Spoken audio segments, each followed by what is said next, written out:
সন্ত্রাসবাদী। মমতা ব্যানার্জি চাইছে NRC NPR করে বাঙালিদেরকে হত্যা করতে, যেমন হিটলার গ্যাস চেম্বারে হত্যা করতে চেয়েছিল, হিটলার গ্যাস চেম্বারে বহু মানুষকে হত্যা করতে চেয়েছে, ঠিক এমনি মোদি আর অমিত শাহ বাঙালি ভূমিপুত্রদেরকে গ্যাস চেম্বারে ফেলে হত্যা করতে চাইছে। তার জন্য এনপিআর এনআরসি লাগু করেছে এবং এই বাংলার দুই সন্ত্রাসবাদী মুখ্যমন্ত্রী মমতা ব্যানার্জি এবং তার ভাইপো বাকি ছেলে আমি জানি না, ওই সেটা শুভেন্দু অধিকারী বলতে পারবে যে অভিষেক ব্যানার্জি তার ছেলে না ভাইপো, এই দুজন সন্ত্রাস সৃষ্টিকারী। এরাও চাইছে বাংলার যারা ভূমিপুত্র, আদিবাসী, সংখ্যালঘু, মুসলিম, শিডিউল কাস্ট, শিডিউল ট্রাইব, এরা রাজনীতিতে না আসুক, এরা শিক্ষা বিজ্ঞান না পড়ুক, এরা আর্থিকভাবে স্বনির্ভর না হোক, এদেরকে পঙ্গু করে দেওয়া হোক। এদেরকে যেমন হিটলার গ্যাস চেম্বারে ফেলে মেরেছিল, ঠিক মোদি আর অমিত শাহ এই বাঙালিদের 98% বাঙালিদের এনপিআর এনআরসি নাম করে এদেরকে গ্যাস চেম্বারে ফেলে হত্যা করতে চাইছে এবং তার সমর্থন জানিয়েছে বাংলার মুখ্যমন্ত্রী সন্ত্রাসবাদী এবং তার ভাইপো অভিষেক ব্যানার্জি।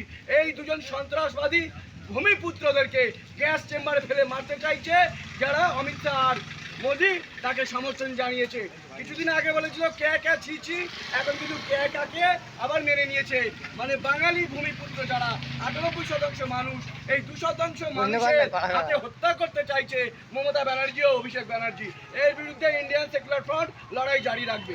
এই র্যালিতে হ্যাঁ, উনি তো উপস্থিত থাকছেন এবং প্রচুর মানুষের ঢল দেখেছেন, লাখ লাখ লোক আজকে উপস্থিত হবে।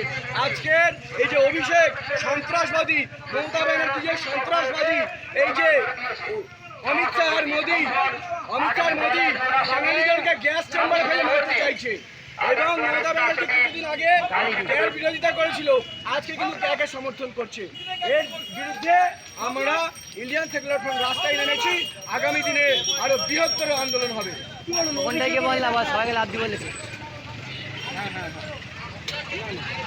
আরো কথা বলার চেষ্টা করছে অভিষেকের এলাকায় আমরা দেখলাম কিছুদিন আগে। আরে অভিষেকের এলাকাকে অভিষেক একটা মিটিং করে দেখাক, আমার মতো রাস্তায় হেঁটে দেখাক। যদি বাপের বেটা হোক, অভিষেক ব্যানার্জি যদি বাপের বেটা হয়ে থাকে, যদি মায়ের দুধ খেয়ে থাকে, আমার মতো একটা র্যালি করে দেখাক, তাহলে বলবো যে অভিষেক ব্যানার্জি বাপের বেটা, মায়ের দুধ খেয়েছে। কোন মায়ের দুধ খেয়েছে অভিষেক ব্যানার্জি হয়তো নিতে জানে না, সেজন্য বলছি আমরাও যদি বাপের বেটা হয়ে থাকে, আমার মতো একটা র্যালি করে দেখাক। চ্যালেঞ্জ করছে, হ্যাঁ চ্যালেঞ্জ করছে, আমার মতো একটা র্যালি করে দেখাক ও যদি বাপের বেটা হয়ে থাকে।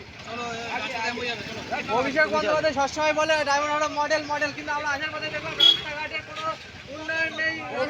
মডেল যেটা শোনো, বাংলা শিল্প কলকারখানা ধ্বংস করে দাও, বাঙালিদেরকে বেকার করে দাও, তাদেরকে নিয়ে তারা কর্মসংস্থানের জন্য দেশের বাইরে চলে যাবে, রাজ্যের বাইরে চলে যাবে, রাজ্যের বাইরে চলে যাবে। সেই সুযোগে তার